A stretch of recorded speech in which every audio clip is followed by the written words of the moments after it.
Welcome back. Here is our next case study from CA Final Paper 4 Law Old Course MTP2, which was conducted in April 2021. Let's go through the case study. The Register of Companies ROC by a written notice had required for certain information from RETC Limited under Section 206 of the Companies Act.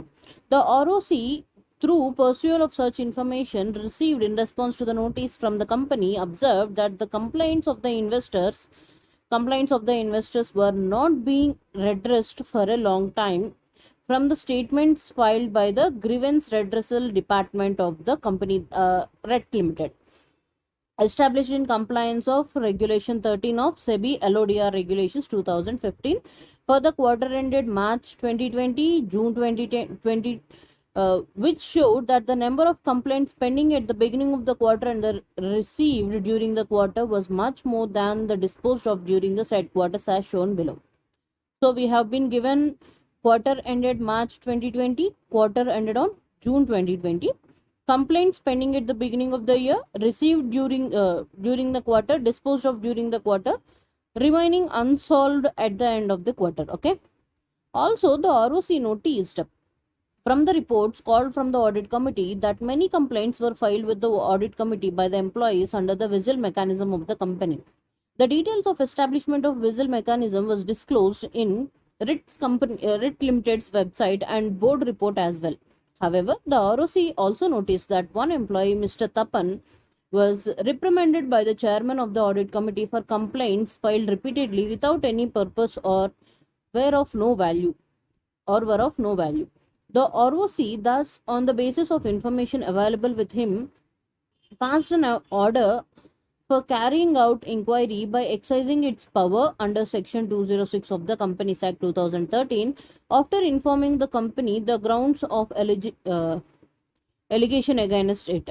After the inquiry was conducted, the ROC submitted its report to the central government, which included a recommendation for further investigation into the affairs of the REC Limited, but the reasons for the same were not mentioned.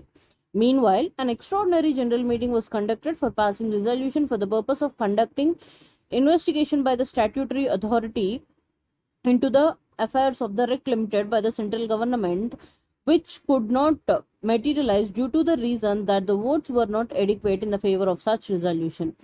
However, 8 members holding 20% shares of REC Limited out of total 120 members made an application to the tribunal as they were good reason for seeking an order of investigation into the affairs of the company.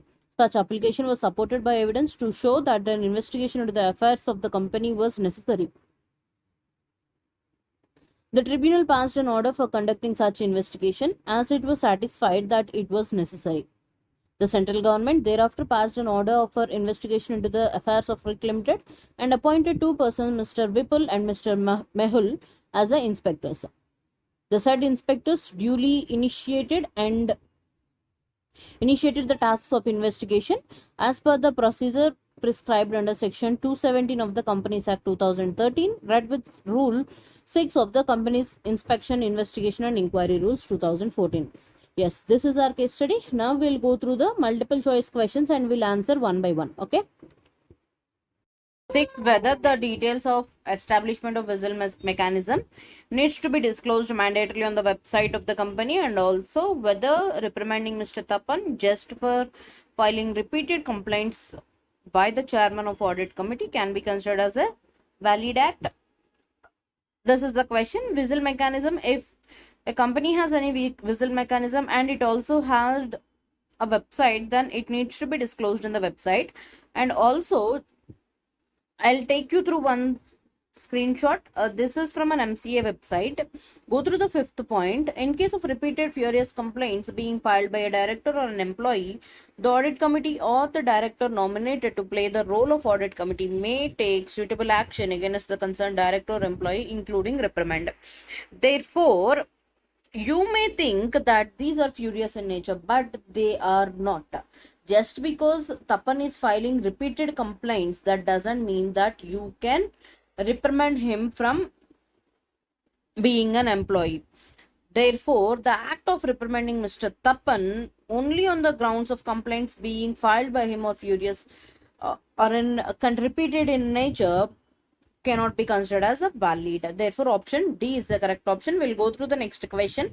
Whether non-mentioning of reasons in his report recommending investigation by ROC can be considered as valid, and what type of resolution was required to be passed by RIT Limited so that investigation could have been initiated into the affairs of the company by the central government. The resolution is special resolution, and non-mentioning of reasons is cannot be considered as a valid point because registrar has to mention the evidence and his recommendations and the reasons why he is suggesting for a investigation. Let me just take you through the screenshot.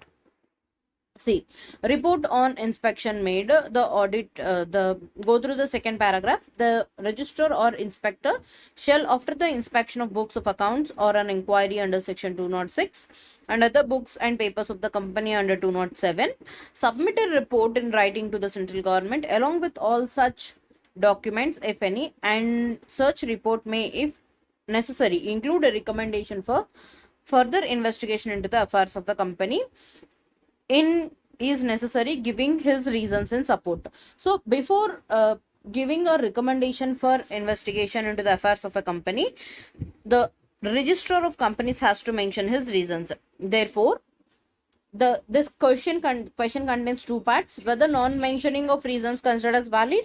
No, it is not considered as valid. And what type of resolution need to be passed? It is a special resolution need to be passed by the company. I hope I have taken a screenshot also. No, not as such. If you have found that, then that's fine, or else it is a special resolution which is required to be passed by the company. Okay, let's move on to the next question. Therefore, the option A is the correct option for seventh question. Okay, question number 8: whether the application to tribunal was filed by adequate number of members for the purpose of conducting investigation into the affairs of company, and whether central government holds discretion for ordering investigation in case of order passed by tribunal or for the same or report received from the registrar recommending investigation. Yes, obviously central government will have a discretionary power whether it can either grant for investigation or it may not grant for investigation. And coming to the adequate number of members for the purpose of making an application to the tribunal, yes, there is a requisite number of persons to file an application to the tribunal. Let me just take you through the point. Yes, here it goes. On an application made by not less than 100 members or a members holding not less than 1/10 of the total voting power in case of a company having a share capital may